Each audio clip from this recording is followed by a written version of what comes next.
여러분 안녕하세요. 책 읽어주는 그 언니 미리암입니다. 오늘 읽어드릴 책은 미국의 유명한 토크쇼 진행자인 오프라 윈프리의 내가 확실히 아는 것들입니다. 이 책은 오프라 윈프리의 인간적인 내면을 고스란히 드러낸 날 것 그 자체입니다. 오늘은 그 중에서도 제5장 가능성을 소개할까 합니다.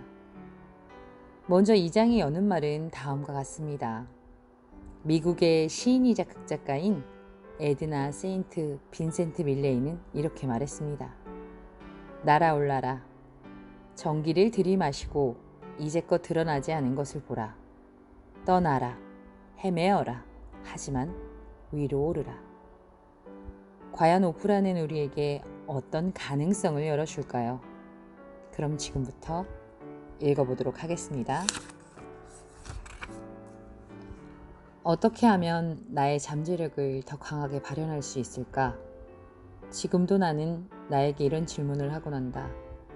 삶의 다음 단계에 대해 곰곰이 생각할 때는 특히 더 그렇다. 내가 가져본 어떤 직업에서도, 그리고 내가 살아본 어떤 도시에서도 나는 내가 그곳에서 최대한 성장했다고 느끼면 다른 곳으로 옮겨가야 할 때가 왔음을 알았다. 때때로 그런 결정을 내리기가 너무나 두려웠지만 그 두려움을 무릅쓰고 달달 떨리는 무릎으로 밖으로 나서는 것이 용기의 진정한 의미라는 것을 배울 수 있었다. 대담하게 행동하는 것이 우주가 나를 위해 준비해놓고 있는 가장 위대한 비전을 향해 나아가는 유일한 방법이다. 두려움은 나의 허락 아래 나를 꼼짝 못하게 묶을 것이고 나를 소나기에 넣고 내가 절대 최고의 나가 되지 못하도록 막아설 것이다. 확신하건대 당신이 가장 두려워하는 것에는 아무런 힘이 없다. 그것이 무엇이든 마찬가지다. 힘을 가진 것은 당신이 품은 두려움 그 자체다. 두려움의 대상은 나를 건드릴 수 없지만 내가 품은 두려움은 내게서 삶을 앗아갈 수 있다. 두려움에 질 때마다 우리는 힘을 잃고 두려움은 반대로 힘을 얻는다. 그렇기 때문에 우리 앞에 펼쳐진 길이 아무리 험난하다 해도 초조함을 뒤로하고 계속 발걸음을 내딛겠다고 굳게 마음을 먹어야 한다. 몇 년 전 나는 매일 일기를 쓸 때마다 같은 질문을 적곤 했다. 나는 무엇이 두려운 걸까? 외부적으로는 용감하게 사는 것처럼 보였을 테지만 내적으로는 거의 다친 상태에서 살았다는 사실을 나는 시간이 흐르며 깨달았다. 내가 사람들에게 노라고 하면 그들이 나를 거부할까봐 겁이 났다. 내가 행하고 생각하고 느끼고 말한 모든 것, 심지어는 내가 먹은 음식마저도 그 두려움과 맞닿아 있었다.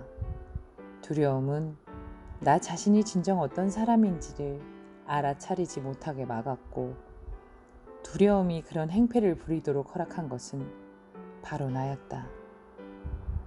미국 토크쇼인 닥터 필 쇼의 진행자인 필 매크로 박사가 자주 하는 말처럼 먼저 문제를 인정하지 않는 한 우리는 그것을 해결할 수 없다. 솔직히 인정하자면 두려움에 도전하고 자신에 대해 가지고 있던 인식을 바꿀 시도를 하기 전까지 나는 언제나 겁이 났다. 두려움은 나를 마치 노예처럼 부렸다. 닐 도널드 윌시는 이렇게 말했다. 다른 사람들이 당신에 대해 어떻게 생각하는지를 걱정하는 한 당신은 그들에게 소유된 셈입니다. 외부의 승인을 필요로 하지 않게 될 때 비로소 당신은 스스로의 주인이 될 수 있습니다. 용기를 끌어모아 남의 생각이 아닌 자신을 위해 표를 던질 때 감히 한 발짝 앞으로 나와 목소리를 높이고 자신을 바꿀 때 또는 그저 사람들이 생각하는 상식의 범주에서 벗어나는 행동을 할 때 그 결과가 항상 산뜻하지는 않을 것이다. 난간에 부닥치고 넘어지기도 할 것이다. 당신더러 제정신이 아니라고 하는 사람도 있을 것이다. 때로는 온 세상이 들고 일어나 당신은 당신이 원하는 그런 사람이 될 수 없고 그런 일을 할 수 없다고 외치려는 것처럼 느껴질 것이다. 누군가가 자기들이 예상한 바를 뛰어넘으려면 사람들은 기분 나빠한다. 그리고 나약해지는 순간 기다렸다는 듯이 두려움이 치솟거나 의심스러운 마음이 생겨나 당신을 비틀거리게 할 수도 있다. 기진맥진에 다 때려치우고 싶을 수도 있다. 하지만 포기한다면 그 결과는 너무 끔찍하다. 때때로 당신은 끔찍한 고착 상태에 몇 년씩 갇혀있게 될지도 모르며 너무나 많은 날을 후회에 몸부림치며 살 수도 있다. 다른 사람들이 나를 어떻게 생각하는지 신경 쓰지 않고 살았더라면 과연 내 삶은 어땠을까 하고 언제나 궁금해하며 살지도 모른다. 지금 당장 두려움이 당신 앞을 막아서는 것을 거부하면 어떻게 될까? 두려움과 함께 사는 법, 즉 당신의 앞을 막는 두려움의 물살에 휩쓸리기보다는 그 물결을 타는 법을 배워서 예전엔 가능하리라고 생각조차 해본 적이 없는 높은 곳으로 올라가게 된다면 어떨까? 당신에게는 이게 필요해, 저게 필요해라며 다른 사람들이 강요하는 것들을 뿌리치는 즐거움을 발견하고 마침내 당신이 필요한 것에 스스로 주의를 기울이게 될지도 모른다.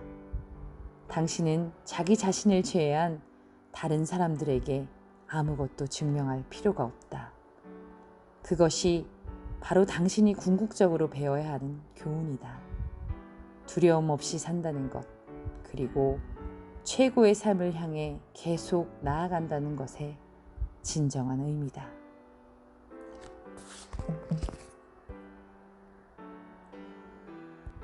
오늘은 여기까지 읽도록 하겠습니다. 여러분, 늘 사랑합니다.